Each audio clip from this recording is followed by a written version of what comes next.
Good morning, conservation partners. Today is June 11th, 2026, and this is a State Technical Advisory Committee meeting for the U.S. Department of Agriculture's Natural Resources Conservation Service in New Hampshire.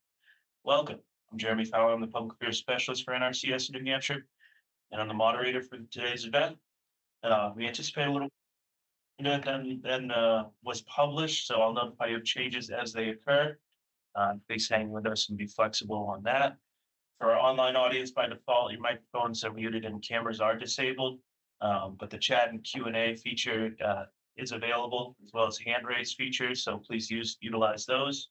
And I can turn on microphones and cameras as needed in those instances.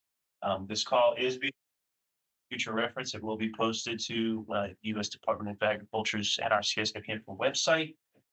That link I will provide prior to the meeting closing, but then recording should take place be posted by next week. So we are waiting on a few in-person individuals that are coming in. I don't know if you click the doorbell. That's probably one right now. So please hang with us for just another 35 seconds, 40 seconds, and we'll get started. After All right, team, good morning. We're gonna kick this off with the opening remarks from Travis Thompson, our acting state conservationist for NRCS New Hampshire. Travis. Thanks, Jeremy. Hey, good morning, everybody. It's good to see you here in person and also out there on Teams land. I really appreciate everybody joining us today. These state technical committee meetings are an important part of the work that we do. It's a great way that we kind of summarize some of the work that NRCS is doing, and also getting some good feedback and recommendations on some of the work that we're doing. So today, the NRCS business side of it is a lot about that. So looking forward to sharing that information and hearing from folks online. As Jerry said, I'm Travis Thomason. For those of you that may be haven't joined recently, I am covering as state conservationist in New Hampshire. My normal day job before this was the state conservationist in Vermont. So I'm doing double duty. And I have to say, as double duty state conservationist, this New Hampshire team is pretty awesome. I've really gotten to know them well and many of the partners, and I'm just super grateful for all the great work that they're doing to really elevate not only the mission of the agency, but really take care of producers, private forest landowners out there across the landscape, and making sure that New Hampshire continues to be an awesome place to live, work, and play. So grateful to be a part of the New Hampshire team. Just wanted to share a couple of agency updates with everybody. Recently, just so everybody knows, I'm sure many of you are aware that the agency, our prior chief for about a year, Chief Aubrey Betancourt, has moved on, and we do have a new chief as of about 3 to 4 weeks ago. Colton Buckley is the agency's new chief.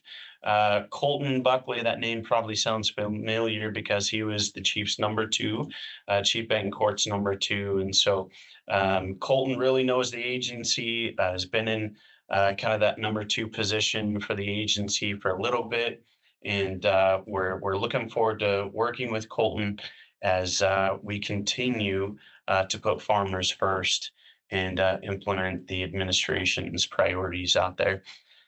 As a reminder, just for those of you that maybe have not joined us in a while, some of the agency's priorities: 1, preserve and protect agricultural land.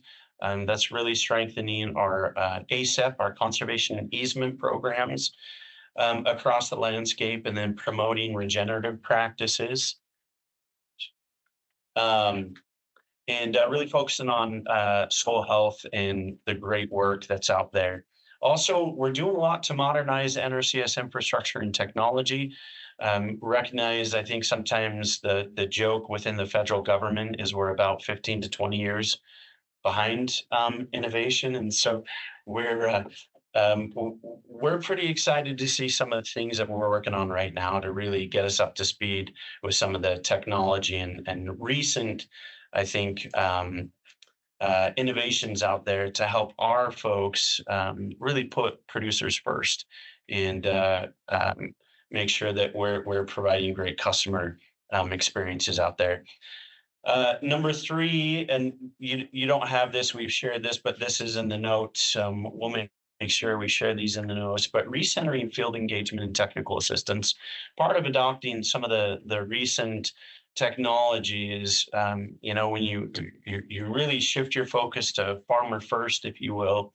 That means that we want to make sure that our planners, our folks that are out there working with producers, are out there with producers. They're spending more time with producers rather than on the computer. So there's a lot of things that the agency is working through to get our folks back out in the field, focusing on farmer first and spending more time with our producers in the field.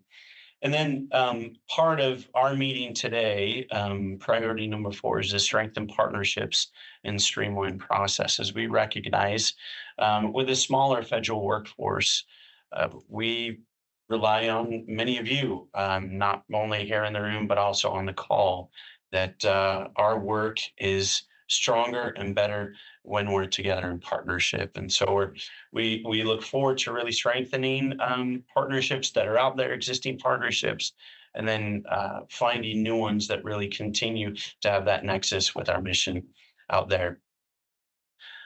I say last one tongue in cheek because I believe the new chief is going to add a priority. I was in a meeting with him a couple of weeks ago, and he said he was going to keep the 5 priorities from the former chief, but add a priority, and we'll share that a little bit later. But number 5, the 5th priority, is shift to outcome-based conservation and farmer empowerment. We recognize that really NRCS can't do this work without a great partnership with producers, and we want to recognize them for the great work that they're doing, and then not just talk about successes in a way that, hey, we're spending this much money or we're treating this many acres, but what does this work mean to the communities out there? Social impacts, economic impacts, environmental or conservation outcomes. And so you'll see us talk a little bit more about that, develop tools to help us do a better job out there. So we're excited. Those are some of the priorities that we're focusing on right now. You'll see for our partners on the line that likely when we have notice of funding opportunities, if you're interested in partnering, that those opportunities will be aligned with these priorities. So I recommend that as you have some time, look through those priorities and take some opportunities to ask us, reach out. We're happy to talk through these a little bit more and then go from there. So that's really an agency update, just a quick New Hampshire update. It's been an interesting year for NRCS, a fiscal year from October 1. If you recall, we were shut down for about 6 weeks during a critical kind of planning time for us. And during that 6 weeks, there were folks working when we were not. So when we came back to work in November, there were a lot of changes in our system. The way that we kind of rank and evaluate projects had changed for us. We had a winter application deadline, which, for those of us in the north know that's kind of challenging, right? And so we've been working through all of those things, and we've evaluated projects, we've ranked them, we've made some decisions on where those projects, what projects are going to be ranked. And then the team right now, all the field offices and many of the partners are out there obligating those contracts right now. And then also as we're moving into the field season, there's a lot of implementation and prior contracts going on too. So we're excited about the work that we're doing. We've had a healthy dose of conservation dollars in New Hampshire this year, relative to, I think, where we've been in prior years. And demand is through the roof, if you will. We've had a lot of producers walk through the door and are anxious to be involved in our conservation program. So we're so grateful for all the work that, not only, the NRCS teams are doing out in the field, but we recognize the great work that our partners across the landscape are doing to help us move this work along. A little bit later in the meeting, you're going to hear some updates from some of our all of our partners that you'll hear from today are key critical partners, but you're going to hear from Ian Hanley a little bit later, and Ian is going to give us an update on some of the local work group outcomes. As many of you have been involved in this process, you'll recognize that we really come from a grassroots beginning. Hugh Hammond Bennett in the days of the Dust Bowl era, really we recognize that we do conservation best when it's locally led. And so we're excited to hear from Ian and summarizing some of the local work group updates that have been happening around the landscape. And just again, grateful to have you guys here, grateful to hear from you and the State Technical Committee in helping NRCS continue to put farmers first and to make sure that we have locally led conservation. So welcome and thanks for being here. So Jeremy, back to you. All right, Travis, thank you very much. We're going to move into the congressional staff updates. I did not receive a response from Senator Shaheen's office, Representative Pappas, Representative Goodlander's offices. So if anybody from those offices is online, please go ahead and raise your hand. We do have Aaron Cotton representing from Senator Hanson's office. And Aaron, are you out there? Can you hear me?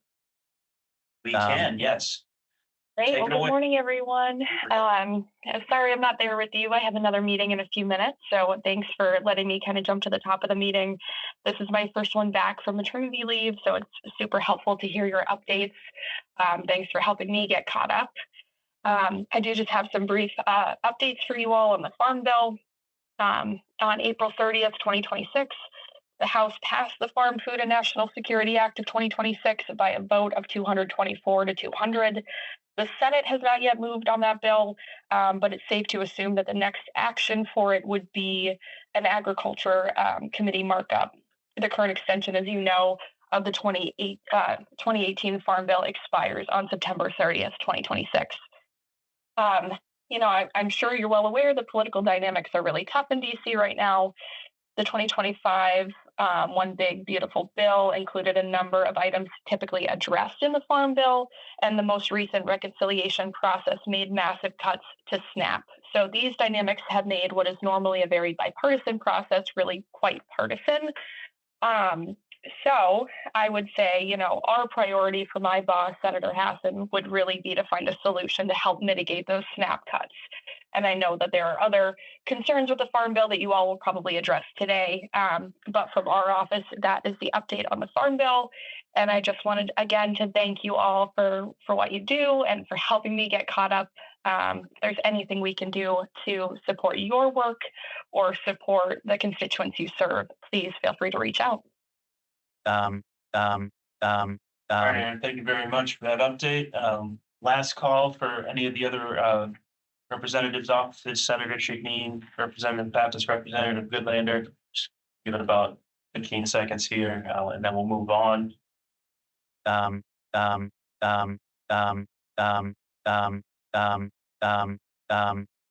heard, nothing seen. We're going to move on to USDA agency updates. Up first is USDA's Farm Services Agency, and we have State Executive Director Jeffrey Holmes here not here with us, but joining us remotely. Jeff, you out there? Yes, sir. Thank you, Jeremy. Always a pleasure to be with everyone there. I definitely echo Travis's words on the cooperation that we're seeing with our partners, not only USDA, but Extension and the Department of Ag. It's been a super crazy busy spring for us, dealing with both ad hoc and legacy programs, all the while managing a reduced work staff here at FSA. We got some slides come up. I appreciate that. Touch on a few ad hoc programs initially. SDRPs, the Supplemental Disaster Relief Program. This was looking, oftentimes when we look at disaster relief and people aren't taking advantage of our internal legacy programs, which is quite a retroactive look. And the SDRP looks at 23 and 24 losses for our producers. We had a initial deadline of this spring for SDRP, and that has been extended to August 12th of this year. The administration feels that there's a lot of producers that we haven't necessarily heard from. There's many components to this. Some of the payments were sort of almost top-ups on past payments for other programs, but there's a quality loss component to SDRP that we're trying to capture as well. And that's obviously a little more difficult to identify sometimes, and rounding up documentation, soil crop tests,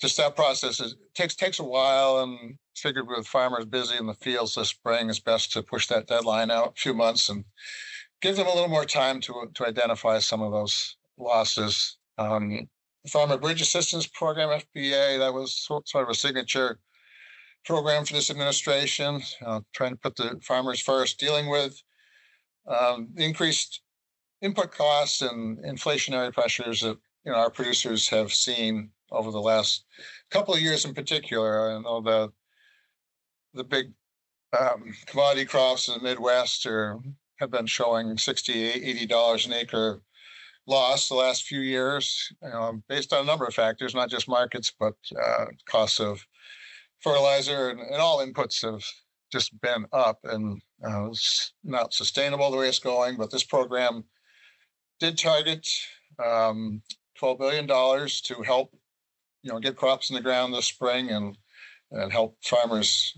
just sort of survive this period that we're in. They did realize about 10.6 billion out the door to producers, and the assistance for specialty crop farmers was a sort of a component of the FBA initially, but it now has its own acronym, which is always good for us to add an acronym here and there. This was just dealing with specialty crops, for mostly smaller producers, and that actually kicked off June 1st for us. A lot of our FBA and the ASCF, to speed up the payment processes, they were all being based on reported acreages. So they come up with a per acre value to address the losses, and we have acreage reports on file. So, they can match the two and just get payments out the door that much quicker, pre-filled applications. So this has sped up the process quite a lot. And with the new login.gov and more online access, producers have been able to go in and do it all themselves. They can access their account and view their pre-filled applications and click a button and money travels to their account. So it's helped the county staff a little bit to have to trust that this process works sometimes, but it's definitely aided in getting money into the hands of producers quicker. And that's been a goal of the administration right along, is to recognize a need and get money into the hands of producers as quickly as possible. This ASCF, the first week of sign up was strictly for online access for producers that did have a login.gov account. And then the traditional ways of us doing payments commenced, this week on the 8th, where it was more of a maybe a paper-based process, and customers that can come into the office and deal with us in that manner. And there are a generation of us that definitely prefer to operate that way, and we'll always have those folks that we need to serve in that manner as well. But that's ongoing. We got a little bit money kicked over to ASCF from FBA. It was initially going to be a $1 billion budget, and we were able to bump that up a little bit because of the leftover funds from FBA. So that is currently going on, and folks are coming into the offices for that program. I wanted to mention the Emergency Forest Restoration Program, the EFRP, one of legacy programs. I did have some severe weather events in Belknap County last summer, where some large parcels of privately owned non-industrial forest land was pretty heavily damaged, and we've been working with sort of the Forest Service and other extension staff to identify these areas and come up with plans to restore it. And we'll have either 2 or 3 contracts for bringing these properties back into pre-existing conditions so they can continue to be productive for the landowners there. I appreciate all the help from our partners on that, as they are one of our technical service providers there. The ARC PLC, this program has been around a long time. It sort of deals the old quote unquote corn program from the 80s. It's had a few different names over the years, but this program in particular saw some major updates and modernizations, through the OBA, or the Working Families Tax Cut Act of last July. This ARC PLC has been a huge workload lift for our county offices. In some cases, they were going back and looking at acreage reports from the past 10 years. Parcels change hands, and sort of tracking down what acres are eligible. They're trying to update the base acre allocation and adding maybe 30 million acres to that program, and making sure that it's attributed to the folks that it should be. Because sometimes these properties just change hands yearly, it seems like, and sort of tracking that down was a big lift for our folks. This is the first reallocation of base acres in 20 years, so it was due for an update. There is an increase in the payment limitation for the program up to $155,000, and the reference prices are higher. That's always been a good safety net program for us, and I guess it will continue to be with this new modernization. As I said, we do appreciate all the interagency support that we are getting, and we help NRCS a little on the side too with their programs. Folks come to us for to get put in the system, get the fireman tracks established, and with the amount of work that NRCS does annually, that is not a insignificant workload for us. But and in turn, they do. It's definitely a two-way street, and we've got a couple emergency conservation projects from last year's drought that are in the works, and we're looking forward to cooperating with them on the flip side too, with some well projects in Sullivan County that are going on. So we always appreciate the interaction, and everyone's got more than they can do with the folks they have to do it, and I always appreciate the assistance we get from NRCS. It's good for that slide, whoever's running them. Farm loan program, just another area where there's huge modernizations going on. Travis mentioned that we seem to be 15 to 20 years behind on some of the technologies out there, and the farm loan program is making huge steps this year and going forward over the next year or two to sort of get caught up there. There's an overhaul in both rural development and FSA to update the loan and grant technology systems that we work in. We're consolidating 130 loan and grant systems into one digital platform, which will be managing 1.2 million customers.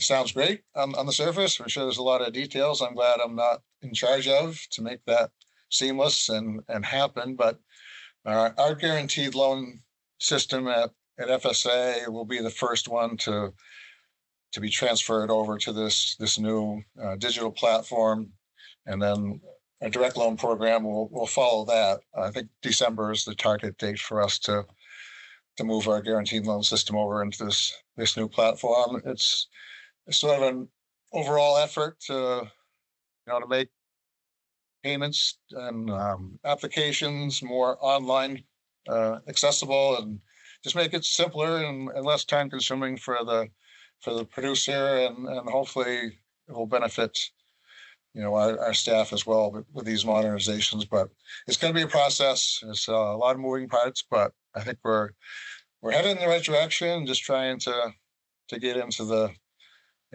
current century in terms of all our technologies. I should have mentioned that on acreage reporting, another huge modernization effort there is to utilize some of the GIS technology that a lot of the current corn planters, and all the big planters out in the Midwest have all these acreage a lot more accurate than we can do with a pencil and paper on a desk at a service center. All that information should be able to utilize to establish acreage reports, because it's super accurate. And we're definitely moving towards utilizing acreage reports in a lot of our payment systems. So anytime we can save time for our staff, make things more accurate, and facilitate payments or program participation, it's got to be win-win-win for everyone there. That's another huge effort going on. I mentioned some of the staffing challenges. We still have our 5 service centers. We still have 2 that are manned by a single person, and we're currently trying to attract some temp help to help with that and program analyst positions for us. So there are job postings current out there. If you know of folks who would like to get started with government service, help us out and help our farming community. We certainly appreciate them looking into that and offering up some names. We will have permanent positions opening up down the road, so it can be a great bridge to a good career, and certainly encourage anyone to look into that. Our state committee was named back in January, and we'll be having our second in-person meeting on the 25th of this month. These committee members are appointed by the secretary and president, and function in many of our programs. They have many duties to make things run smoothly at FSA, and we're excited to have them on board and functional. They will be in place through the end of 2029. So or 2028 into January 29. COC elections, that seems like a nonstop thing through the year for us. We have county farmer member county committees in every service center, and annually there are people that are terming out or up for re-election, and that generally happens in November if we don't have a shutdown. This year was kind of a mess with the shutdown and getting elections done, but the nomination period for any of our areas that are up for election this year will open next week. Look forward to attracting some good participation from the farming community there. Weather impacts, all these ad hoc programs are generally a result of some sort of weather event. So we've had lots of flooding in 23 and drought most every year. Currently, we're on maybe the cusp of a severe drought year here. We've had many counties at D3 on the drought monitor since September. Currently, we have four counties that have 8 weeks of D2 since our grazing period started in mid-April. So we'll probably get some fast track drought disaster declarations effective with this week's report. I just checked it this morning, and we still have 4 counties that are 8 weeks on that fast track potential for secretarial declarations. That triggers lots of programs, but also emergency loan assistance for those affected counties and contiguous counties. So that's going to cover a large portion of the state. It's I never remember having so much D2 and at this time of year, and some of these counties have been like 42 weeks at D2 since September. So we're, as a hay producer myself, I hate to see wet summers, but we really do need to recover from this many year drought.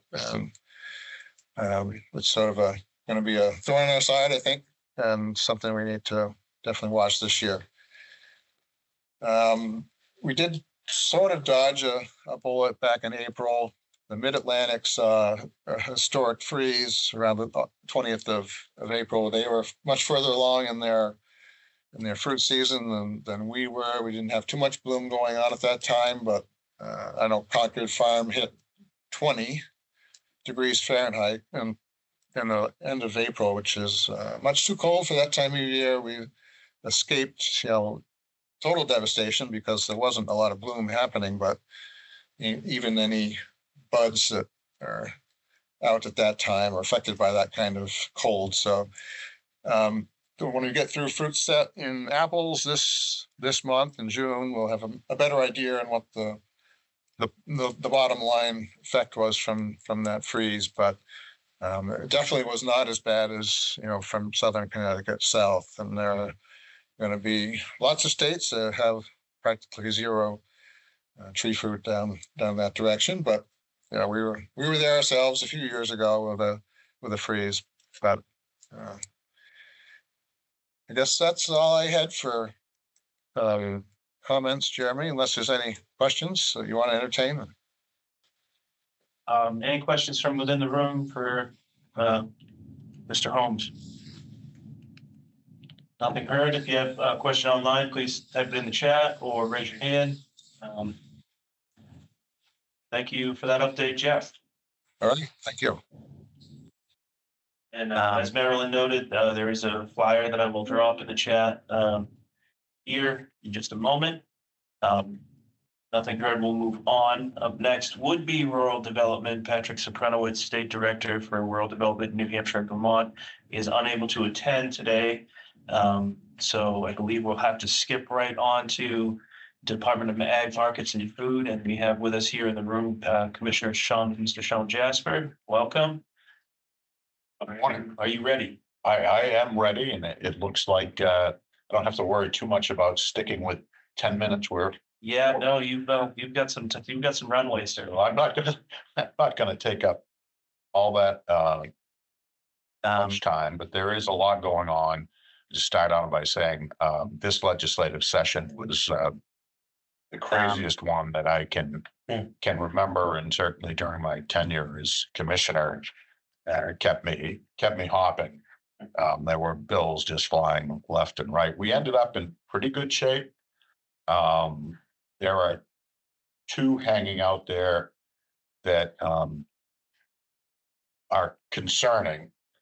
One is, it's House Bill 1766, which actually the ag community has been working on for a couple of years. It has to do with livestock cruelty and how some of the rescues and shelter view animal industry and what they see as abuse of animals really isn't. After a bill last year, which ultimately went down, focused on separating livestock from pets.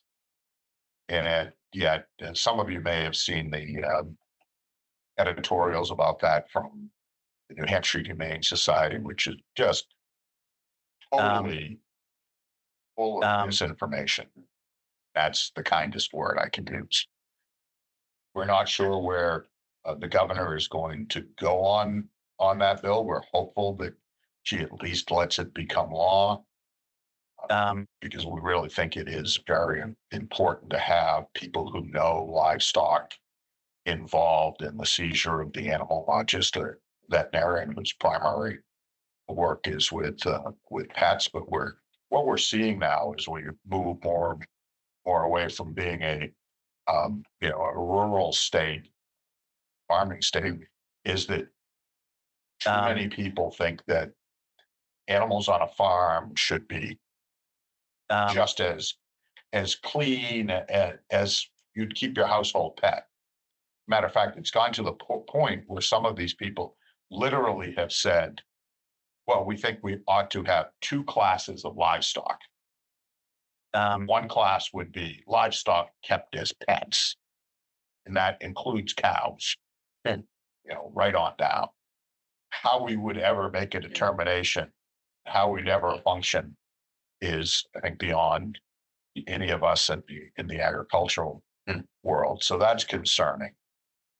The other bill that is a real problem is the meat processing bill. Now, for several years, there are people out there saying that they can't get their cattle processed, and so they have wanted to have an exemption for a low number of animals, and it started out in a much different form. I've had conversations with USDA folks who are in charge of the inspection services. Look, all they've got to do is create a facility that meets our standards, and it's not tough. There are thousands and thousands of them around the country that may be just processing once a year, on up, and they'll be there and do it. But really, what it comes down to is they'll live free or die state. I think at this point, like, we don't want government coming onto our property to look at anything. So the bill that actually passed, and I was amazed that the House went along with it, because it was much less restrictive than what the House bill was, as bad as it was. And I did get USDA to write a letter talking about how it was a violation of federal law, the Meat Inspection Act. Didn't seem to impress anybody that it was a violation. The House bill was going to require those people to send a letter to me, letting me know that they were participating in this processing bill and acknowledging that they knew that it was a violation of federal law. And I'm like, oh, great. Now I can just turn around and send that letter into USDA. And it also required on the House side that at least once they slaughtered the animal on their garage floor, they would have to take it to a facility to have it packaged if it was going, approved facility, which probably would put that facility in problem, because that would have been a violation of the law. But now it's simply, you want to slaughter 5 cows a month, I think it is, on your garage floor, and package it on your garage floor. Nobody's ever going to look at that animal before or after it is slaughtered. And all you have to put on the label is, who packaged it, and say that it's been packaged without state inspection. Well, that's wonderful. Everything's packaged without state inspection, because while we have a program on the book, we don't have an active one. It's not mentioning that it is not inspected by anybody. Not sure that a restaurant or a store would actually participate in something like that, because there's not going to be anybody that's going to be able to get liability insurance for something like that. But nonetheless, there may be people willing to take the risk if they have nothing to lose, if they have no assets, they have a rented property, and they're selling in their own store. People may not have a clue. The commissioner of HHS has also weighed in. They didn't weigh in early enough because they thought the bill was so bad that it wasn't going to make it through either chamber. Then suddenly they were scrambling. And I know the commissioners had a meeting with the governor. I had a call 2 days ago with her policy director. Either one of us can get any kind of commitments from the governor as to whether or not she's going to veto the bill. And it's just mind-boggling to me. So that's very, very concerning. So we've had, I think you're probably aware that back in now 26, 25, 24, at the tail end of the year and the last bill that came together to keep the federal government going, there was $200 million put in there for 10 states, eight in the New England area, expanding out a little beyond that, and then Alaska and Hawaii for crop losses in 23 and 24. Our allocation is 5 million of that. I'm not sure that we will be able to put much money out. This has been just a torturous process, because here we are in June of 26. This was passed in December of 24. They pushed us really hard in February of 25 to really, put the numbers together, get going. And it's been a back and forth that finally, about a month ago, I said, I'm done. You tell us what you want. We'll do it, but this isn't getting us in place. We think we're almost there to get it signed. But generally, my feeling is at this point, if you had a loss in 23 or 24, you're either out of business or you're covered. And what all of us, the majority of the commissioners, secretaries were hoping for and pushed for was something for climate resiliency. It's like, we're way past 23, 24. We keep paying for things that happen over and over again.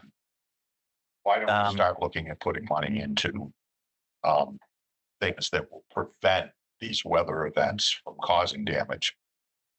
There was no flexibility, and I'm not blaming USDA. It was the language of the bill. It's unfortunate that in this last year and a half, there hasn't been an effort to change that language, because there hasn't been a dime that has gone out to any of the states. So it's not just New Hampshire. None of us have been able to do anything. And now here we are in summer.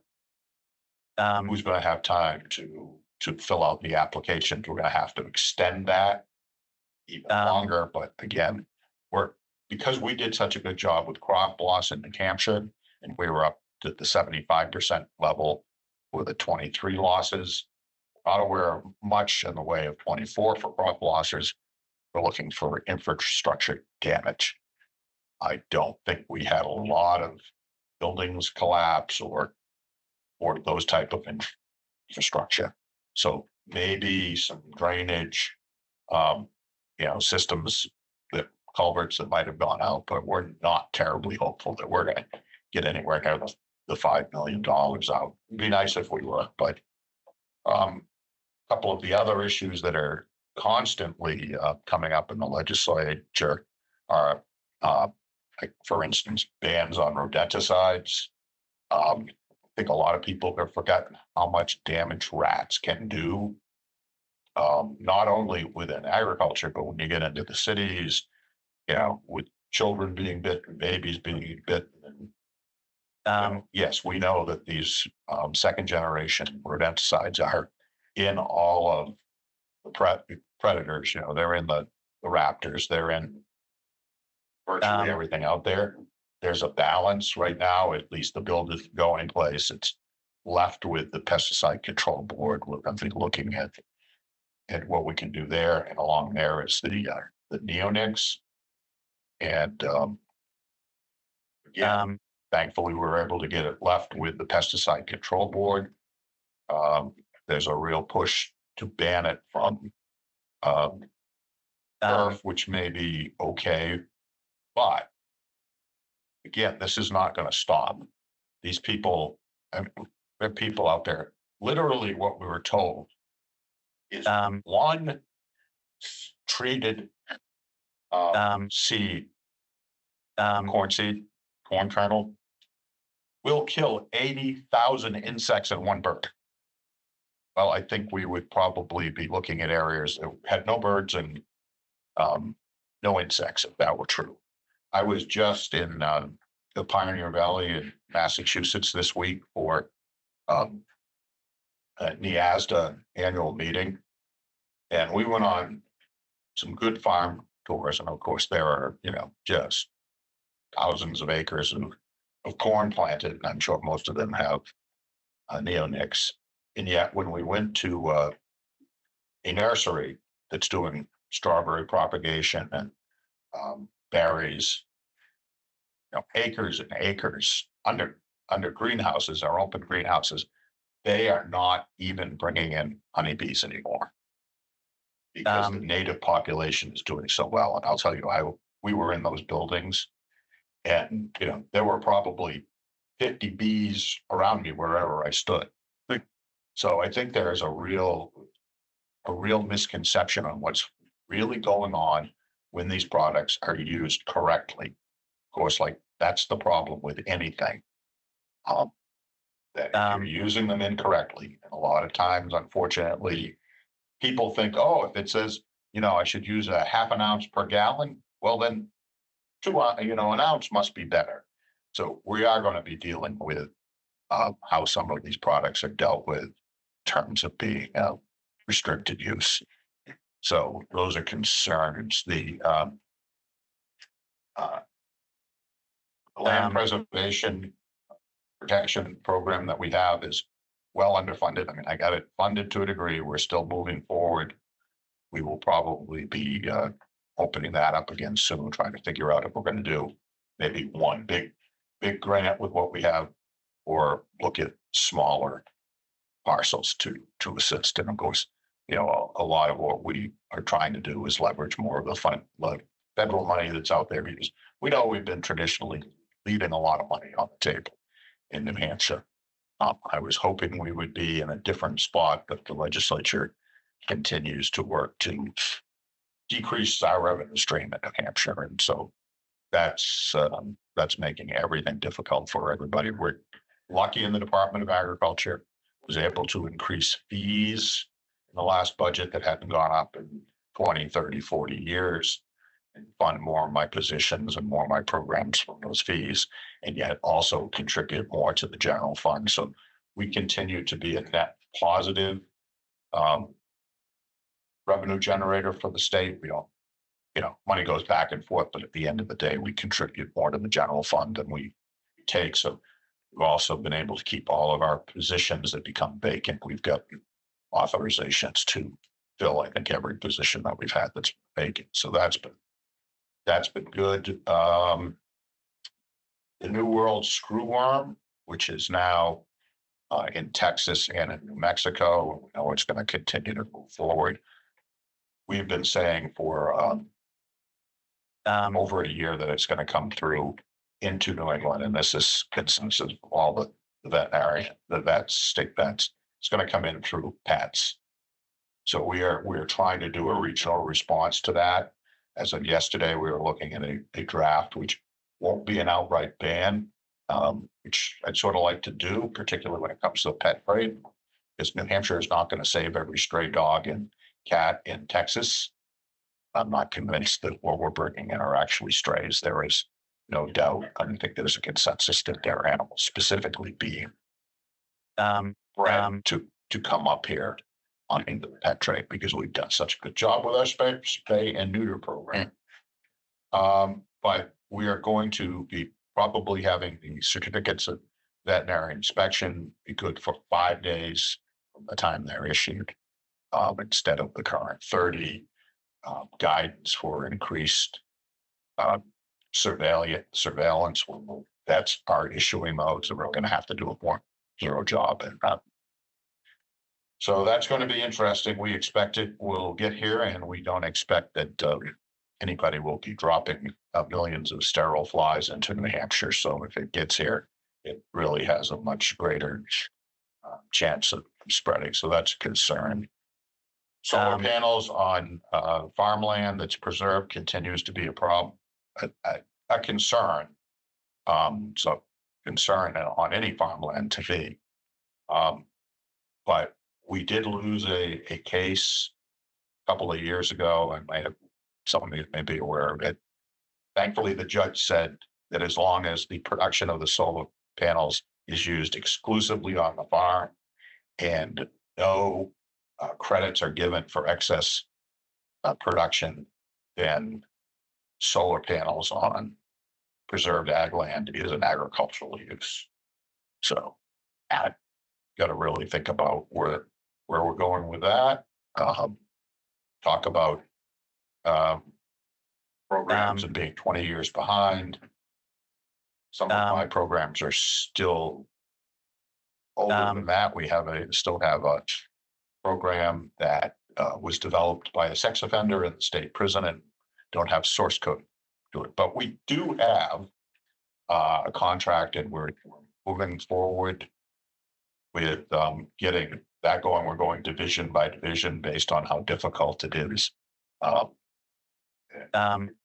to do the easier ones first to work out some of the easy bugs as we move forward. We're almost there, but we just got approval through the state for online payments where we're not paying the fee for online payments and e-checks. So that'll bring us into the 21st century at that point. But I certainly hope by the end of the year we're fully online and have new programs. And all right, I think that's probably enough. Just a lot more than like 10 minutes of time. I was hoping I wouldn't have to call it the Shepherd Hook, but we got there. All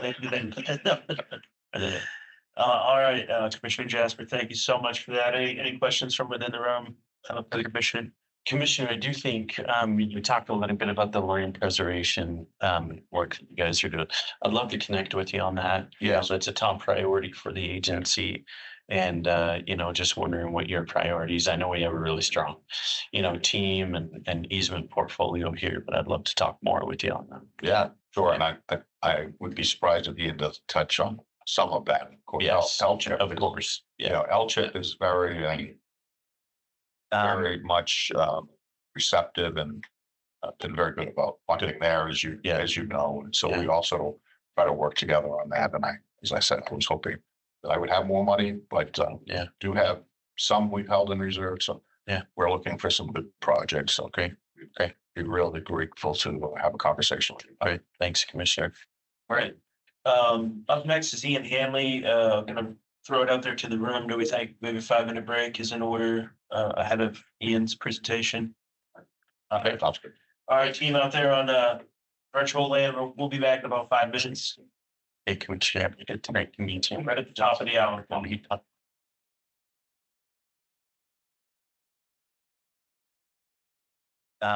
All right, everybody out there, we are back here in the state office, getting ready to roll. It's just about the top of the hour, so we're going to move into the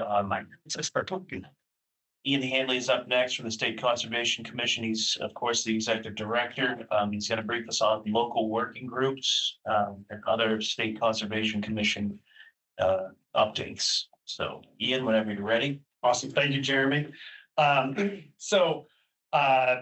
Today, just going to talk about some of the results from the 2026 local work group meetings that were held.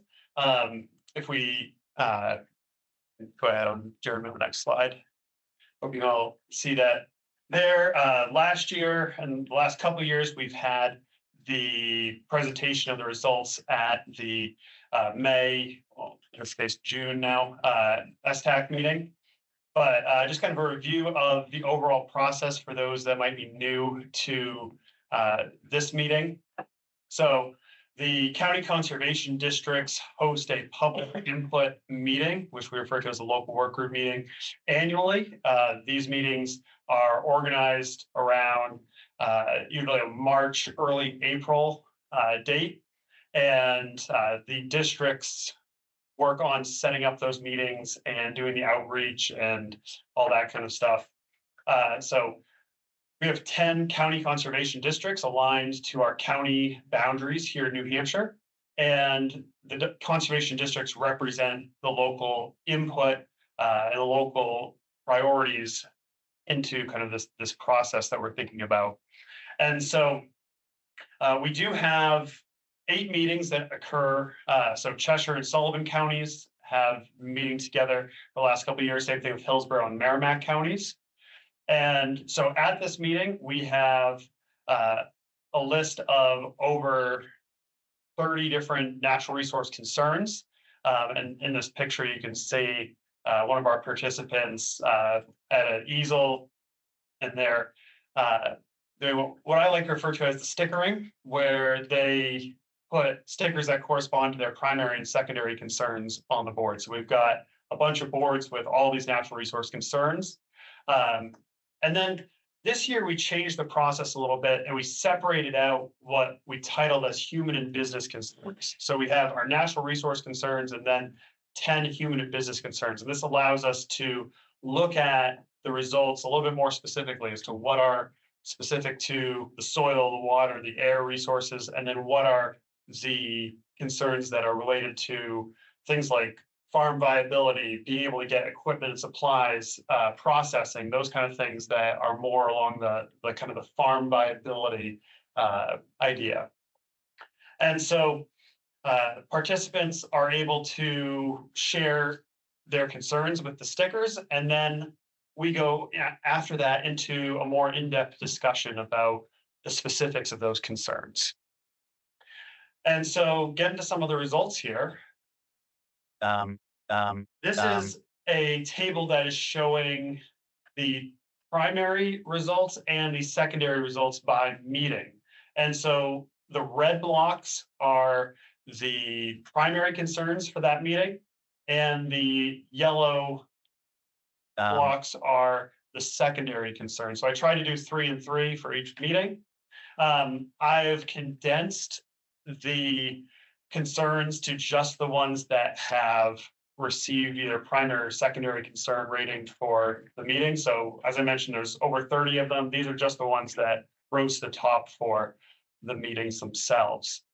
We can see as we kind of look across generally a lot of interest down at the bottom. You can see a lot of reds in 7 of the 8 for loss of working farmland and pasture land. We also have a red and a couple or 3 yellows for loss of working forest lands. So that's definitely a major concern that we're seeing there.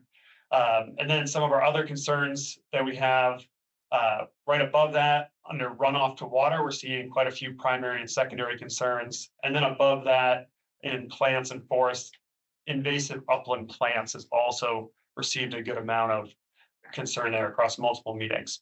So putting that through kind of an analysis, looking at what was coming up to the top. And this is at a state level, combining all the meeting results together, regardless of how many people were at the meetings, just looking at a sum total of the state. Next slide, Jeremy.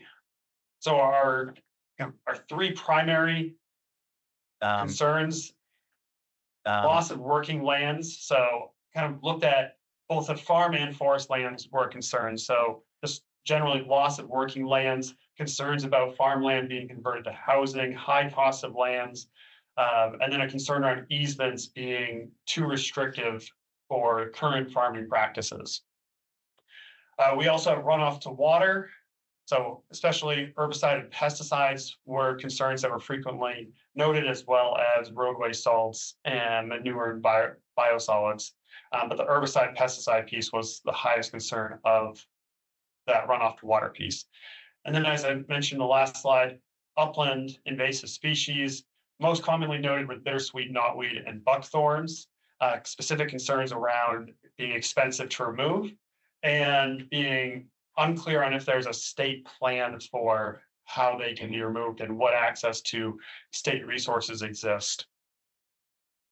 Looking at some of the secondary concerns at the state level, we have water availability and storage.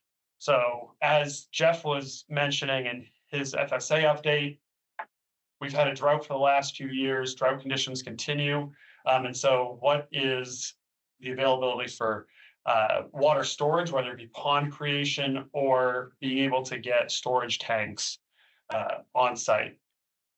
Also terrestrial habitat conditions for wildlife.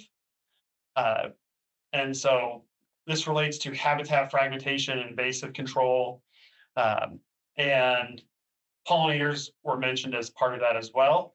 And then finally, soil nutrient loss, the concerns related to retaining those nutrients after some of these major rain events that we're seeing.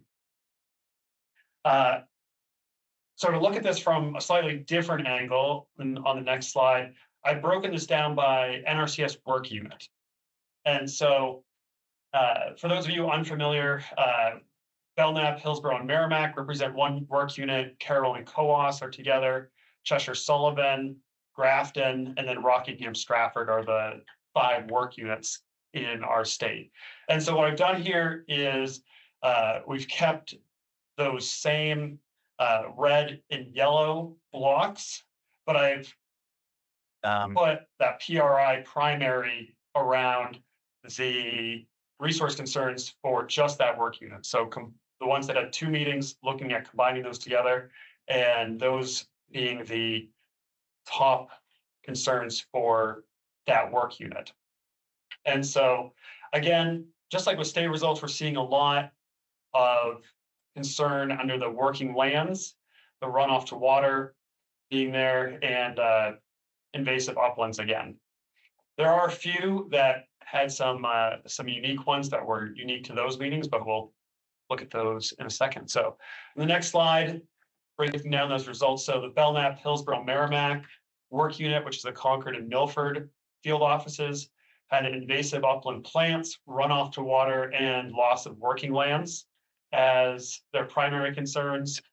The Carroll and Coos, which is Conway and Lancaster field offices, and runoff to water, loss of working lands, weather resilience. Cheshire and Sullivan, which is the Walpole office, terrestrial habitat conditions, runoff, and wetland conservation and management. Grafton, which is the Orford field office, invasive upland plants, working lands, soil erosion. And Rockingham and Stratford, which is the Epping field office, pest pressure in agriculture, runoff to water, and loss of working lands. So I think what we're seeing here is, again, some common themes between the different work units.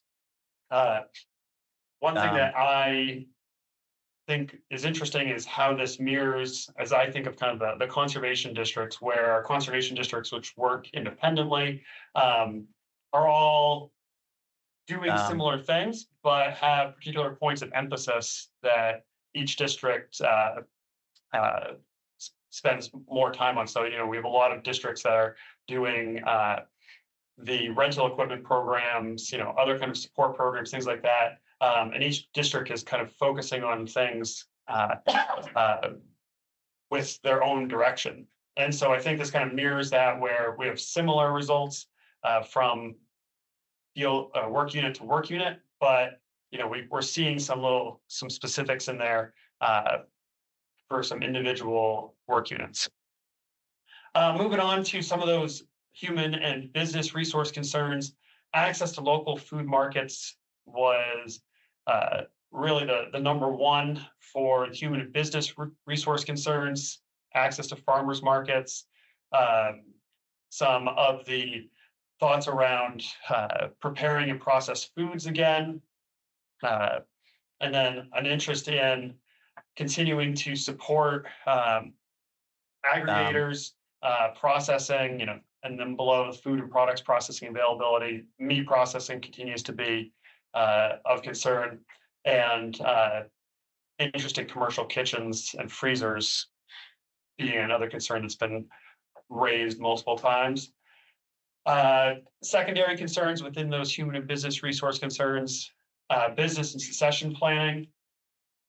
So help with the legal side of things, business and legal specific assistance, some suggestions around things like records templates and business evaluation assistance being helpful, and then natural disaster relief, timely access to programs and funds, outreach, and then helping around that climate resilience piece. So looking forward on this, Jeremy, next slide. Oh, you're right. NRCS feedback. So we did get feedback from the participants about NRCS and what the conservation districts can do. The feedback for NRCS was overall positive feedback around interactions with the field office staff. People understand that we're at a level of low staffing, but I think people were understanding that this is an issue that's top down, coming from the from a national or federal level, that the field office is doing the best that they can on on this. As I mentioned before, an interest in water storage, pond creation, storage tanks. There was interest as well in increasing support for forest conservation and forest practices. And then our northern counties talked about an interest in addressing payment rates due to some of the difficulty around expensive materials getting up to the North Country and just the difficulty of finding the labor and having to pay more for specialized labor to come into the North Country counties to be able to do some of the practices that they're interested in getting done. And then for feedback with the conservation districts, a variety of interest around the rental equipment programs. A lot of discussion was had from meeting to meeting about the pieces of equipment that districts would be interested in getting to meet the needs of farmers and producers in their county. There's also a lot of great conversation around group buys on things like biochar, things that an individual farmer, especially a small farmer, is not going to be able to go buy a truckload of that on their own, but is it possible that districts should organize these kind of larger buys? And then conversations around engagement with local conservation commissions. One of the changes that we made to the process for the local work group this year was allowing time at the end for a little bit more unscripted time for the conservation districts to have specific questions that they were interested in asking the participants. So last year we had set questions that we were using, and the districts came back to us and said that they'd like a little bit more open-ended time to use as they wish. And so that's what we did. We let them ask the questions they wanted to ask. So moving forward, last year we established an annual calendar around the local work groups. So at the spring or May or this meeting, we do the results presentation, what I'm doing now. And then over the summer, working on creating an implementation plan. Last year, we presented on that at the August meeting up at the Forest Service headquarters. And so we'll present the kind of implementation plan there. And then moving on through the rest of the year, starting to turn our attention towards next year's local work groups with getting NRCS priorities and district priorities at the fall and winter meetings for local work groups before getting back out to organizing meetings in the winter next year.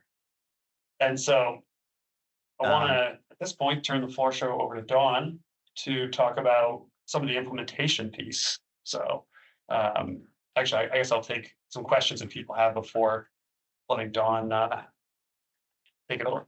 I have one question or one suggestion. I'm Rob from Merrimack County, but I went to the local work group and I thought about it after Ian gave me all these things. Why isn't water and irrigation number one across the board?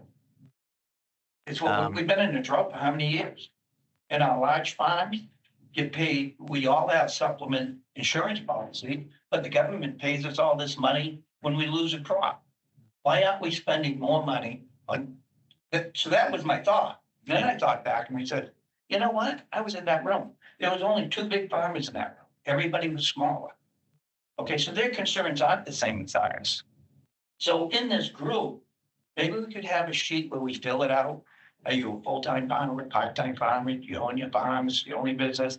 How big are you? So that you guys can then sit down and say, I mean, I would say at this office, you would put those two things at the top of the left, because that's what we pay the money out for. But, we ought to know what's in that room. Yeah. And I'm not saying we shouldn't give anything to smaller farmers. I'm just saying, let's find out.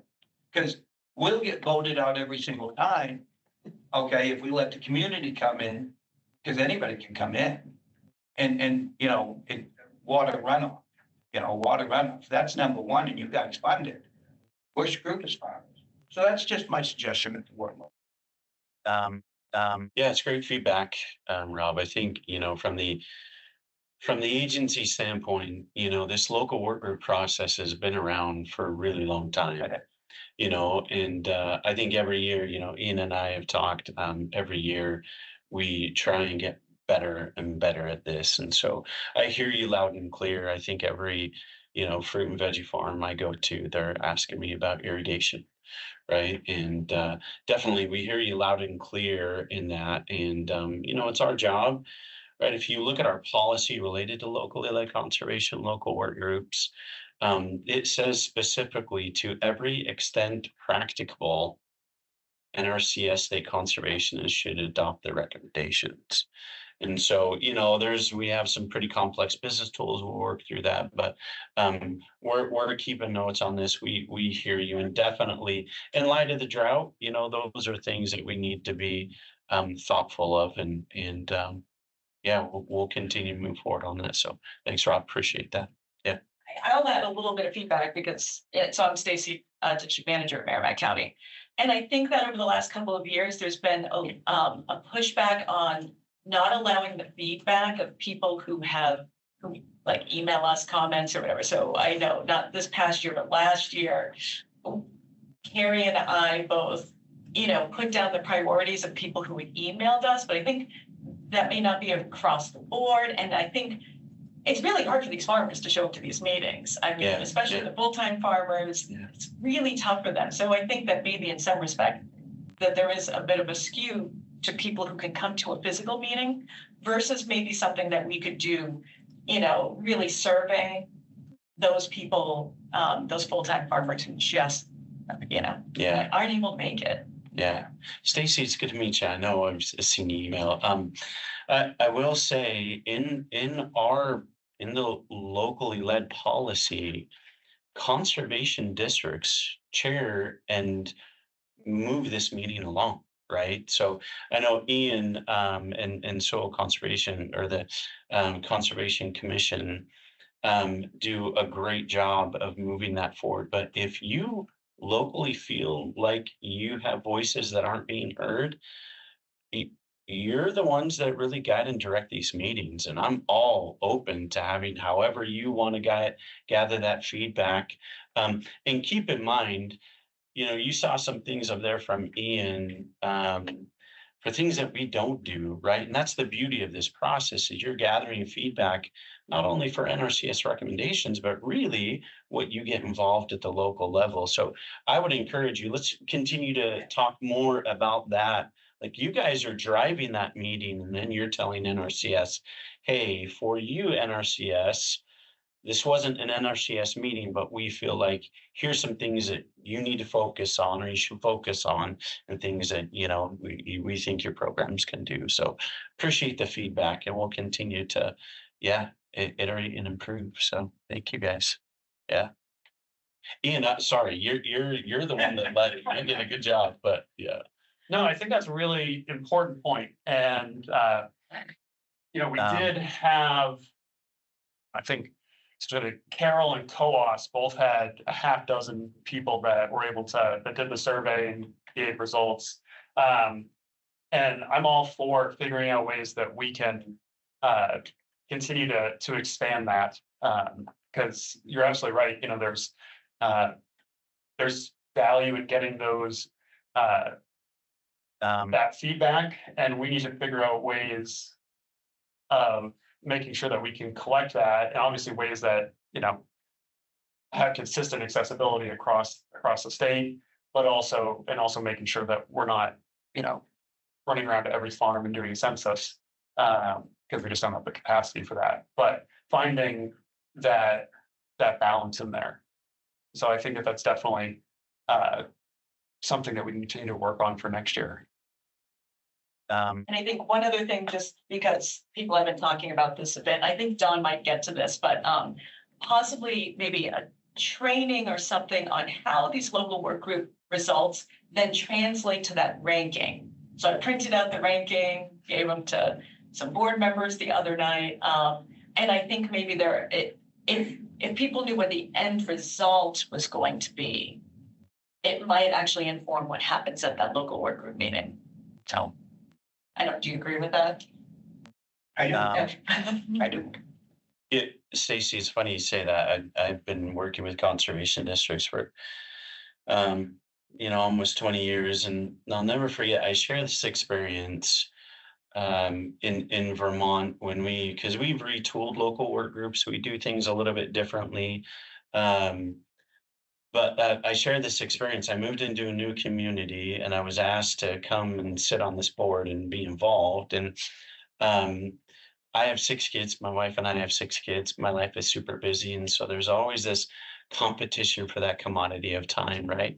So I told myself, okay, I'm going to go to this meeting, see what it's like. And if I feel like they're using their time efficiently and I know where they're headed, yeah, maybe I'll spend some time. So I show up, and for the first hour of the meeting, we talked about soda and jalapeno jelly and crackers. Like, those are all good things, but like for an hour of my time. And so I just said, no, I'm not going to be involved. Right. And I think local work groups are very much the same. And, holding us accountable as NRCS, what are we doing with your recommendations? How does that translate to, improving? Now, I'm not expecting the board to sit there and pick every project, but I think influencing with those recommendations, right? The ranking questions we ask, absolutely. We need to hold ourselves accountable and make sure. And I think if we do that and we can, with clarity, say, this is what we've done with your recommendations, I think we'll get better participation in our own, to be honest with you. So, and Ian's a big part of that. I know he's been driving that. So we're talking regularly about how do we hold NRCS more accountable to make that happen. So great feedback. Thank you. Yeah. I've seen no, oh, but you have a hand up here. Give me a second and I will. Mike Laura, from Grafton County, I believe, district manager. You should now be able to join us audibly. Wonderful. Can you hear me? Yep, we got you. Okay. I agree with a lot of what Stacy was saying about the local work groups. This was my first year with the district, and I think it's a wonderful opportunity. One of my questions is, just because Grafton County itself is such a large county, we had trouble getting attendance from outside of the immediate area of the meeting. Whether, in addition to the survey, which I think was wonderful, it might be good to have a second virtual meeting to see if we could address some more of the concerns from a larger portion of the county. I'm still working through a lot of my thoughts, but it was great to be here for this experience. Thank you, Laura. Any response from within the room here in Dover? Yeah, I think that, getting to a point of multiple meetings is doable. It's a capacity thing. It's making sure that, right now, I'm going to every meeting around the state. And, for me, if a district wants to, have a meeting, if for Grafton's example, like if you want to have a meeting on the north and southern sides, I think that's totally doable. I think if it becomes a point where every district is interested in having multiple meetings, I think we get to a point where we need to have more people who are willing to run those meetings, because it's definitely not going to be in my capacity to go to, if we start into like 15, 20 meetings, for me to be able to run every single one of those. And so, and I definitely want to encourage people that would like to step up and facilitate. We've had supervisors in the past, we've had staff in the past run the meeting, which is great. I think it's a capacity issue. And so I think if we have people that are able to do it and interested in doing it, I think it's something that we should look into for 2027. But again, at least as it comes to, if the expectation is that I'm going to come and facilitate it, I think I start getting close to my cap there.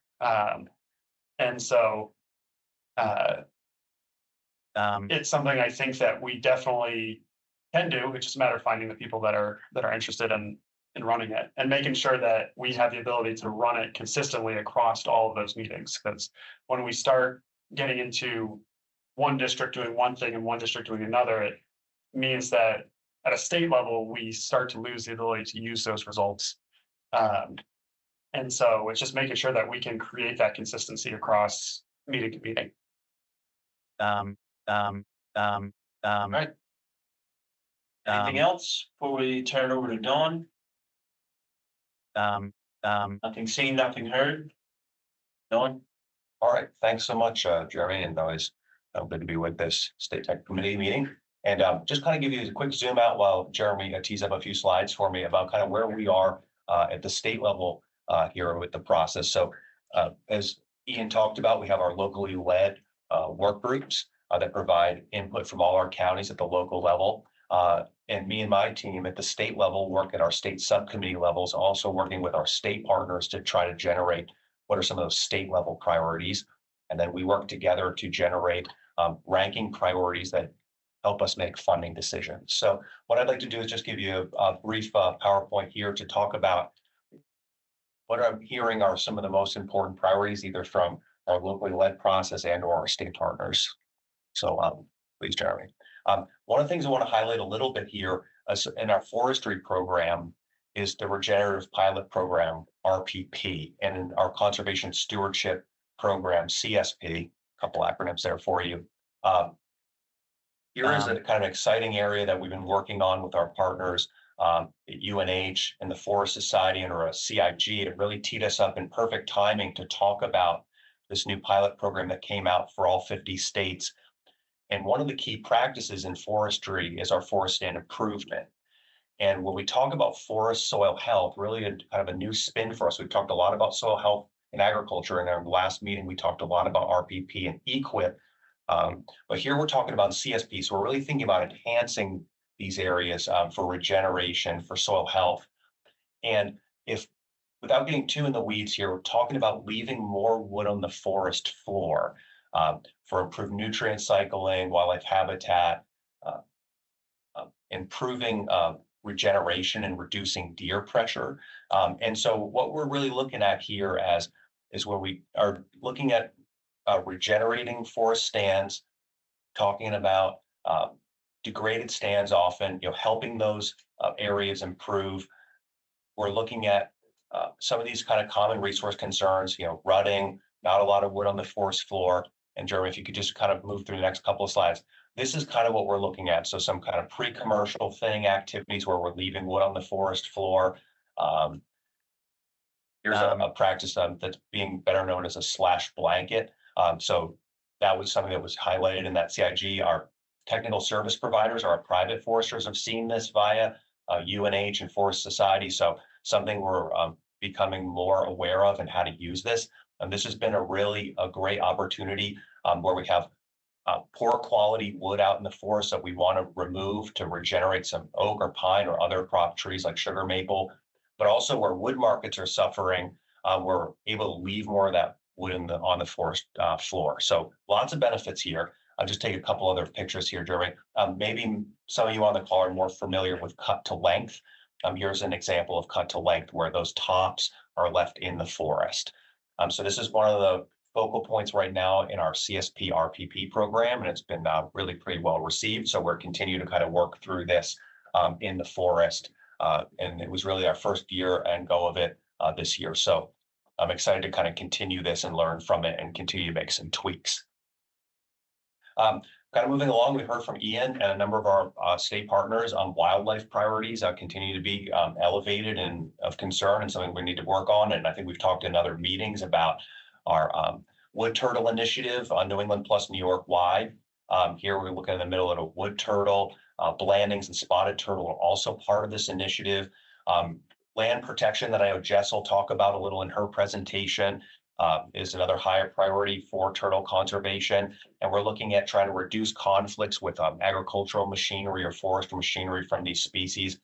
So winter only kind of harvest, things like this. So interestingly, for wood turtle and Blandings turtle, New Hampshire has a pretty high population of these species. So keeping them on the landscape in New England, New Hampshire is a big part of that. And so we've got a really active partnership and working pretty hard to do that. So I'll continue to work there. A new area for us this year, salt marsh restoration. The salt marsh sparrow has been in decline, and for those that are around the coast, maybe more familiar with salt marsh, these areas were heavily ditch and drained for farming and as early as the 1600s, but also for mosquitoes again in the 1920s and 30s. And with sea level rise on the picture on the left, we're seeing areas that are referred to as mega pools, these areas where there's been increased saturation. And these areas are reducing the ability of salt marsh grasses to grow. And then also from elevated nutrients and temperature, we're actually experiencing subsidence, where these mucky organic material type soils are degrading pretty fast. And so we're working on some strategies to help restore some of these ditches. And the salt marsh sparrow is a nesting species that lives in the marsh that's in decline, that's being listed by U.S. Fish and Wildlife Service. So we're working with some of our coastal partners here. So I thought I'd just throw this in, not widely applicable, just a few projects, but thought it was kind of a note and kind of an interesting project to highlight quickly. Another kind of area we're working more in, as we talk more about working with technical service providers in our private sector, consultants and qualified individuals, is a whole slew of practices that help us do monitoring. So in forestry, wildlife, and agriculture, there's an opportunity to incentivize technical service providers to help us do monitoring in a whole variety of areas. So I just chose this one to highlight. There's been a ton of interest. Matt Tarr's UNH birding class attracts really just an amazing amount of people. And this particular version of monitoring is looking at past areas that have been harvested or managed for wildlife, so silviculture, wildlife management, and years out, how are birds responding to these and what tweaks could landowners make? So this upfront wildlife monitoring activity helps inform future management decisions. So there's a whole bunch of other monitoring activities that we could talk about in forestry, looking at regeneration or invasive plants, other monitoring kind of activities as well. So something to be kind of talking more about, but wanted to highlight this is something that seems to have a lot of interest and appears to be growing a bit in the wildlife area.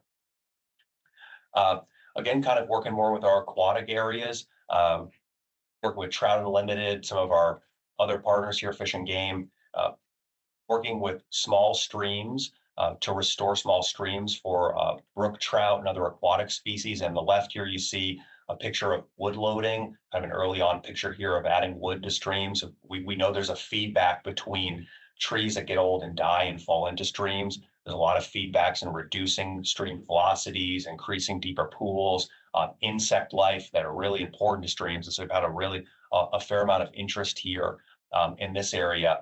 In a recent listening session, we talked a little bit about maybe this is something that could move more towards a forestry notification type permit, where we could make the permitting a little easier. And on the right, we also use this practice for our bioengineering, which you can see here. We have an engineer taking a look at some of these bioengineered stream banks.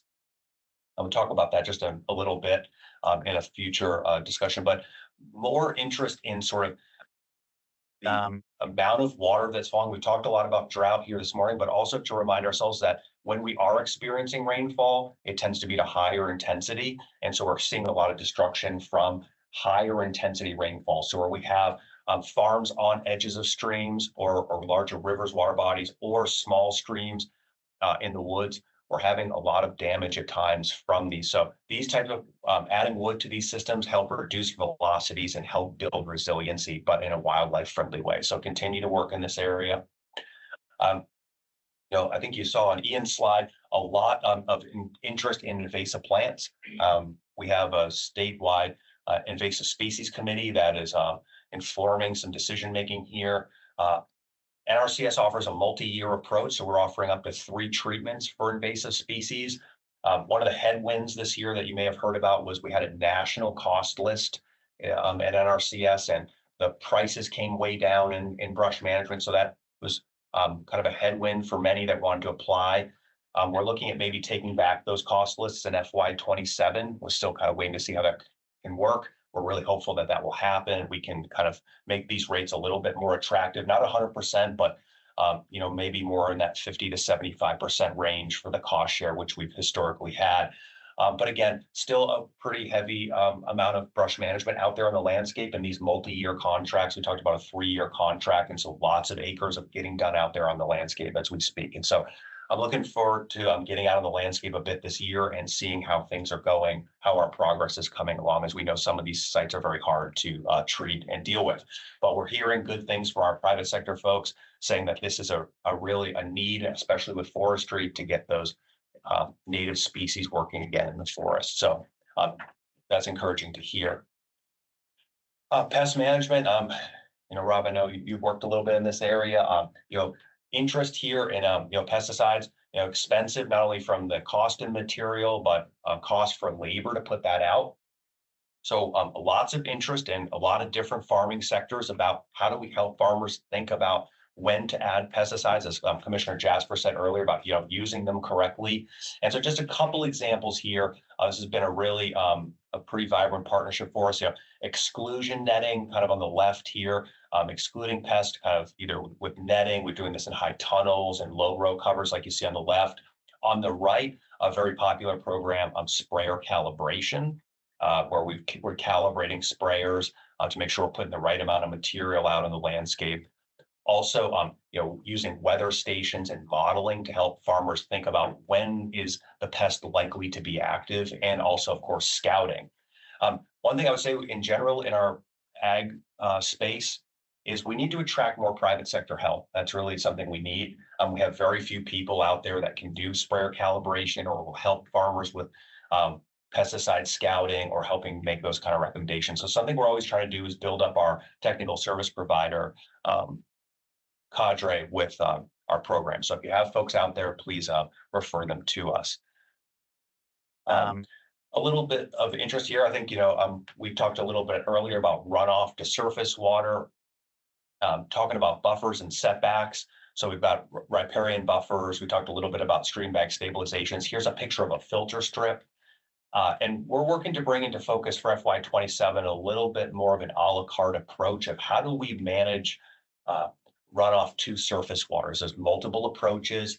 And I think maybe in the past we've had a one size fits all approach where we could maybe think about what I'm calling more of an a la carte approach, where farmer could offer multiple practices that they want, or maybe try a singular practice. So working on these filter strip here, a good option. Lots of interest in filter strips that might be harvestable. So how do we have a filter strip that's working for us with manure setback, but also could be harvestable so we don't lose too much cropland in the process.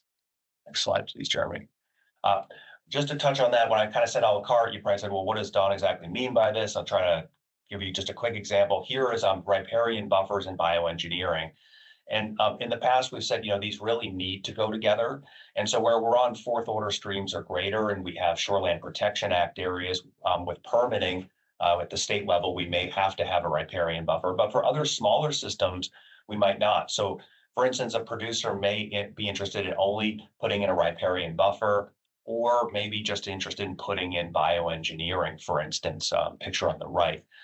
That could also go with filter strips. So we're trying to bring this into focus because, as I mentioned earlier, with the increased storm damage we're seeing, unfortunately, at times, farmers are coming to NRCS more than ever to say, I need a strategy to manage my riparian area.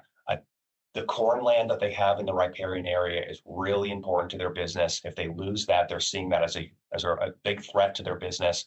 How do we reduce that threat? And how do we think about this in a way that is not losing lots of crop ground and is also cost effective? So that's an area we're working on currently with a number of growers. Next slide, please, Jeremy. And think about runoff as well. Cover crops. Here's just an example of where we've been looking at cover crops and seeing some cover crops go in pretty late. As we know, sometimes wetter years, for instance, cooler and wetter years in New Hampshire, the shorter growing season, it's hard to get cover crops on the landscape. Seeding by that kind of end of September, early October time window. So we've allowed farmers some flexibility here. But what we're saying is if we're flexible and we're letting you seed after our deadline, we really need to see some performance. And so there's a little bit of a risk to the farmer there if they want to go later. But what we're really targeting is this 50% or 6 inches tall. And so you can kind of see some different cover types here with cover crops to kind of based on some science of where we think the cover crop is really giving us some benefit. Next slide, please, Jeremy. And so just to kind of riff on that a little further, Carl Majewski at UNH is going to be running some corn meetings this year, 3 corn meetings around the state. And so one of the things some folks on my team developed, I think pretty excited about it, is this growing degree day map. And this is a pretty interesting map. If you look at it, it's on our forage harvest management practice 511. And what it really does is look at growing zones in the state and think about what kind of corn variety we can grow in that area. So we're thinking about incentivizing a little bit shorter day variety for farmers, giving them a small incentive to do that, because we think that's going to really offer a lot of opportunities. Not only is it going to give a little more growing time for that cover crop, it'll help us with better timing for manure applications, and also thinking about keeping off the field potentially in the spring when it's wetter and compaction, something we know is a common kind of issue. So we're going to, at these corn meetings, kind of talk to the farmers about this a little bit, have them think about corn varieties they're using, what varieties are working well, what day length maturities are working well, and how do we start to build that conversation about maybe still maintaining a good yield, but shortening up that day corn a little bit. Excellent, thanks, Jeremy. Again, in that same sector, something that's been very popular, reduced till, looking at the left, kind of a zone till approach. You can see some of that cover crop mulch in between those seeding rows and no till. Grain drill there, drilling that cover crop, or a corn planter no-till, putting that in. And some of the districts have been really tremendous in helping us with our no-till retrofit program, where we're retrofitting existing equipment to be able to do this. With fuel costs, labor costs, I think this has really been a big driver for this area, still a high priority for us. I'm continuing to push this area. Yeah, thanks, Jeremy. Keep going. And then here, just looking at injection. This is manure injection. And this has been an area we'd like to see more adoption, but the manure injection equipment is roughly $1 million to buy. So many farmers are saying, I'm priced out, I can't afford to buy that. And they're just back to private sector help. There aren't enough private sector custom applicators to do this for everybody that I think wants to do it. So I think we had more private sector involvement here, I think we could help more farmers with manure injection. So this is, injecting liquid manure under the soil surface for a number of benefits there, keeping it off the soil surface, helping some of that nitrogen stay in the soil and reduce volatilization. So helping save some of that nitrogen. Because one of the issues we have when we go to a no-till system is we're now surface applying manure. A lot of folks want to incorporate manure to reduce odor, also hold on to a little bit more of that nitrogen, so that we are flexible there and allow them into the reduced till, program. So talking about setbacks from water, I want to kind of firm this up, something I was working with Commissioner, with your team on a little bit, and UNH, kind of firming those up, and been great to work with Travis here out of Vermont a bit this year, thinking about our farmers in the Connecticut Valley. They're farming both sides. It's becoming a challenge on them to have, setbacks and things on both sides of the river. So we said, why don't we think about what's Vermont doing? Let's align a little bit there. Think about BMP. So this is really well aligned with Vermont. So I think this is going to serve our customers, our farmers, really well in the Connecticut Valley. So kind of firming this up for 27. Typically, before NRCS New Hampshire had a 35-foot setback from surface water, but proposing to go to a 25 here in FY27. So I think that's a win, but interested, of course, to collect feedback as we go along. Jeremy, please. Subsurface drainage, another thing we heard pretty loud and clear last year from our farmers, tree fruit farmers, berry farmers, other corn farmers, like here on the right, where they're putting in tile drainage here on kind of a large scale in the Connecticut Valley, has some real benefits to reducing saturation and, the phytonutrients in that saturated soil phytos zone. So we've got that issue. So we're really working on helping farmers with subsurface drainage and keeping out of wetlands, but in wetter soils that have issues. So that's an issue for us. And then just a couple more here. Available moisture. We talked a little bit about irrigation. So how do we help farms use the water they have more effectively? Mulching. We're seeing more uptake in mulching. So all kinds of mulch. Wood chip mulch is getting more popular with spreading capabilities there. Straw mulches, plastic mulches, all cost shared by NRCS, all help farmers save moisture. And then on the left, looking at moisture meters and really only irrigating when the soil needs it. So being more conscious of monitoring. And so I know there's just some workshops recently on automated irrigation systems that can help farmers make decisions based on automation and sensors like this. So I think we'll kind of see more interest in that as water gets tighter and farmers are trying to manage their water most effectively. Just a quick throw in here. This isn't necessarily a priority, but I think great news here. NRCS has been able to fund on private lands a QL1 LiDAR purchase for the entire state. What we're looking at here is this is about a month ago, just a quick snapshot of where we are. So green areas on this photo are completed flight lines for our new QL1, the highest quality LiDAR, which I think will be just fantastic when we get our hands on it. The White Mountain National Forest, which you see kind of there in the center in red, they have their own funding pool and they're working through that to purchase that QL1 LiDAR in the National Forest and adjacent lands. And then, as always, unfortunately with COAS, it's a tricky spot to collect LiDAR because the snow hangs around up there for a long time. We can't fly when the snow's there. And then we end up with a lot of cloudy, rainy days, and then the leaves come out. So we're still waiting on kind of collecting that LiDAR up there. But good news for the state, working with our folks here to get that done and our state partners. So we're excited about that. And then just one last slide, Jeremy, I'll let you all go.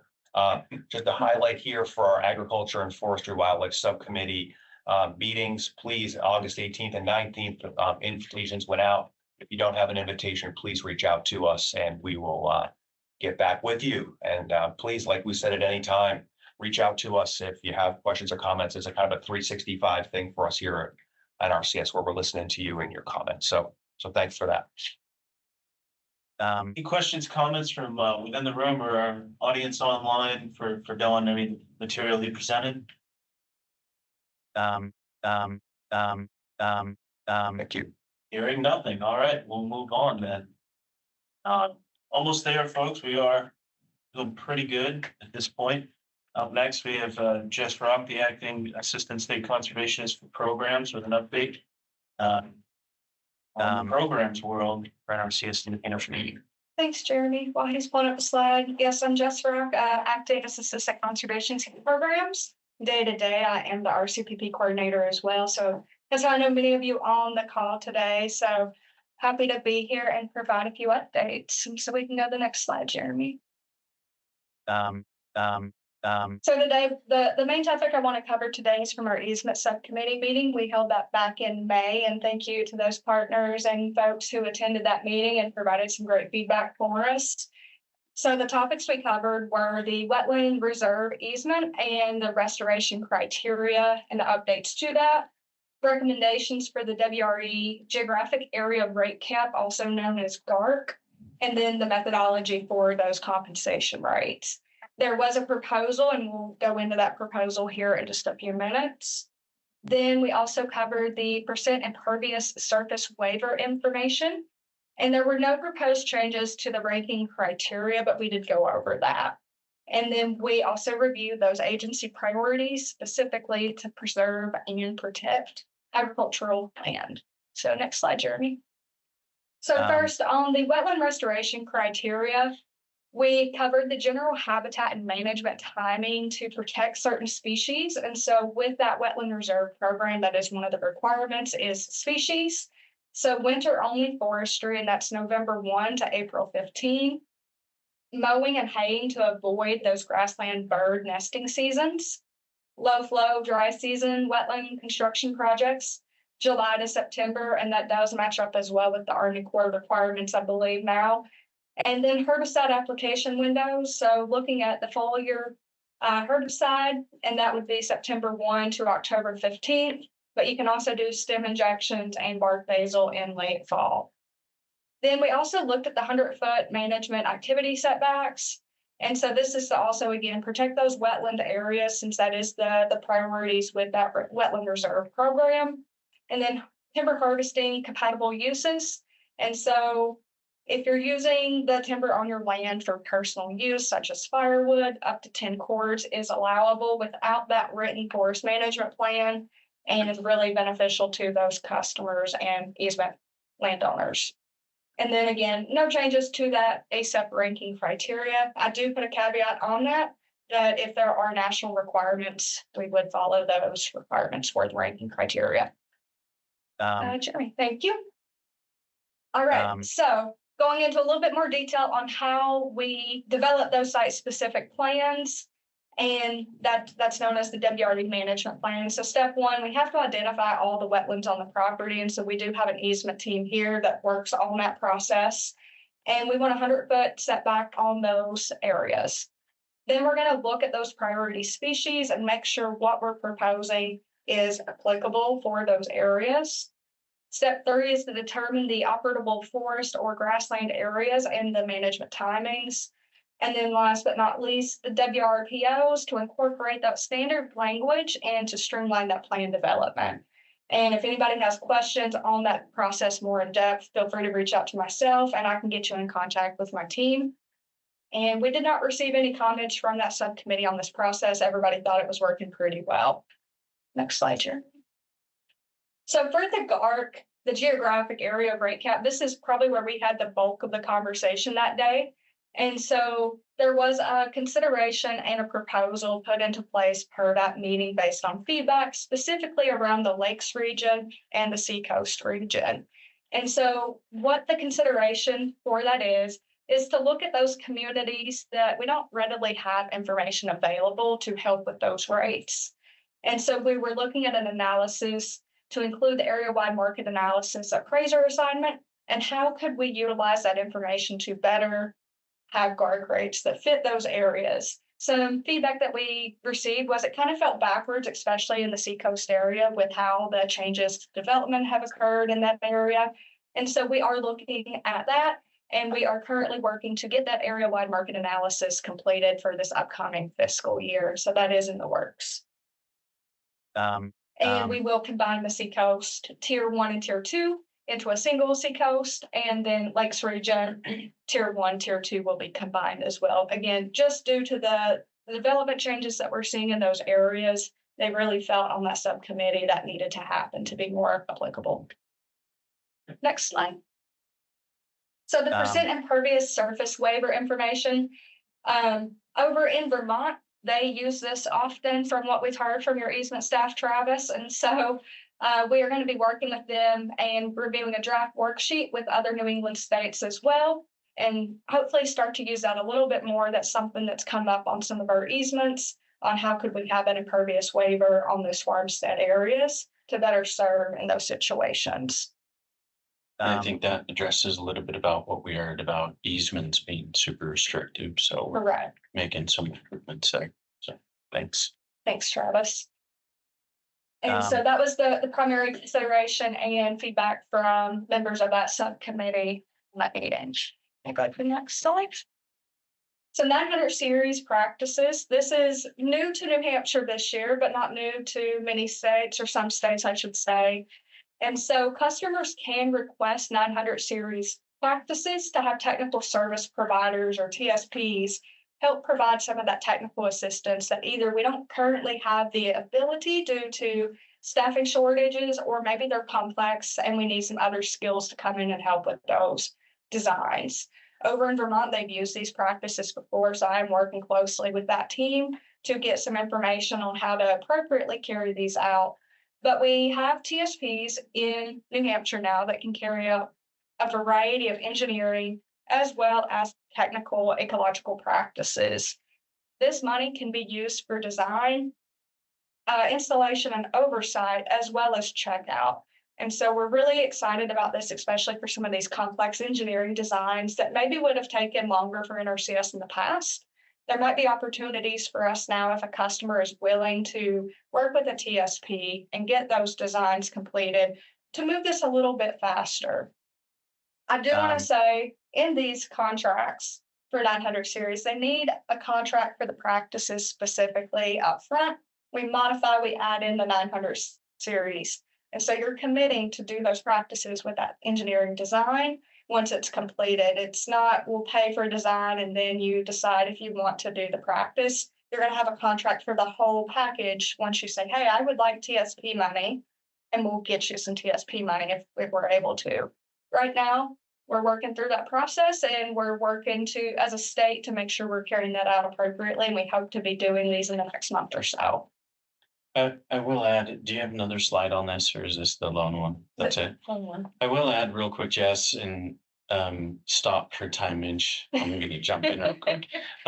This is a big priority for the administration that recognize with the smaller federal workforce.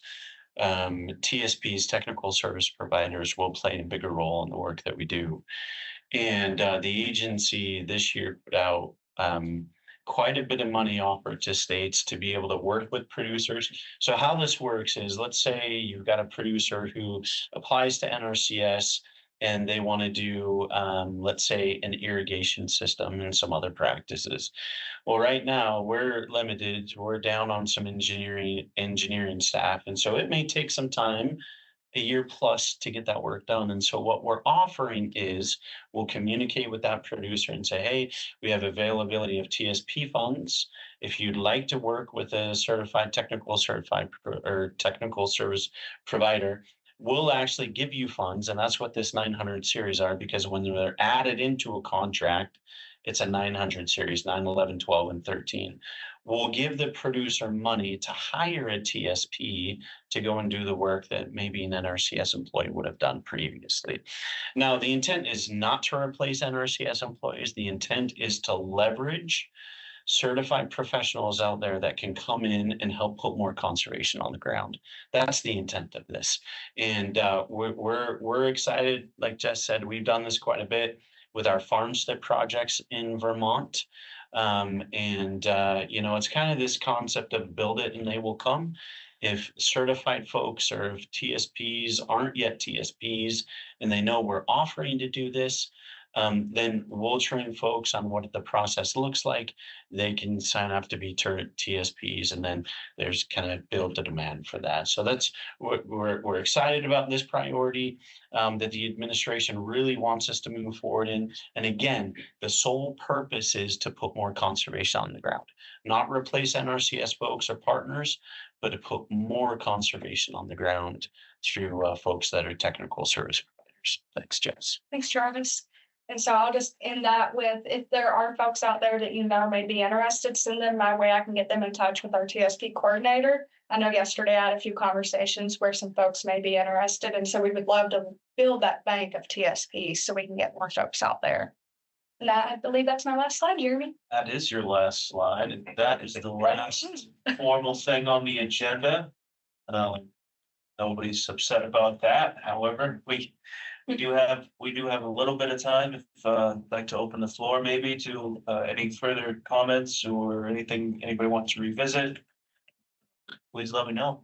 Yeah, and I might add, this is the State Technical Advisory Committee, right? This is the committee.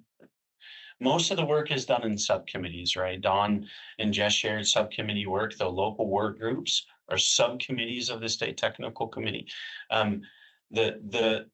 The majority of the work is done in the subcommittees. So I strongly recommend that you get involved in the local work groups and the subcommittees, because that's really where they take the time to work through some of those things. And Dawn shared some things. Ian shared some things, those recommendations that we're hoping to tier to, for fiscal year 27. We're wrapping up fiscal year 26. We heard from Rob, the importance of irrigation, things like that we'll take into consideration. And, this is an opportunity, to talk about maybe some setbacks, if you have some feedback on the setbacks or the easement things, but really this is an opportunity. There aren't many federal agencies that open up their business to say, hey, how can we get better? But we need to. We recognize we're better when we have you with us. So please, any feedback, let us know. Sure. Yeah. Merrimack County and Hillsborough County has a problem in their counties. Okay. We both wrote letters. I assumed you should have gotten them, but you did. Haven't seen them yet. So yeah, I can tell you what our problems are, but I don't know if everybody wants to hear it. I don't know whether you just want to stay and listen to them for a little while. Yeah. And when you get your letter, or let everybody go home, or Yeah, Rob, hey, I appreciate you bringing it up. I know I've had some conversations recently. I think for the purpose of state tech committee, we're wrapping up a little bit early today. I'd love to sit down and talk with you if you don't mind. For the purpose of state tech committee, maybe we'll hold off on that conversation. And definitely, my job is to implement the priorities of the administration. Conservation districts and NRCS have a long history together. We recognize that our work is better when we're working hand in hand with conservation districts. And so absolutely, Rob, let's catch up after this. And And, anybody talk wants to through. stay. Yeah, The reason we absolutely. came was because we thought you had the letters. Yeah, We want to take the bullets that you want to shoot. Yeah. I have not, I'll have But to, Ian could stay too. Is that all right? Yeah, I yeah, that's appreciate great. it. Okay. Yeah, happy to. Yeah, anything else from the group at all? See no raised hands in the virtual world, nothing in the room, so that point of motion to move to conclude. All right. Hey, thank you again, everybody, for coming. It's always great to hear from you. Remember, we're better when we do this together. So thank you so much for your time, your input, and Ian, all the local work group meetings, the conservation districts. Appreciate that. And Commissioner, of course, your support. So thank you. Thanks, folks online. Jeremy. Yeah, our next state technical technical advisory committee meeting is scheduled for August 26, 2026. If that changes, you'll certainly be aware. You can find out on our website, and I'll put that information in the chat. Thank you for joining us and have a great day.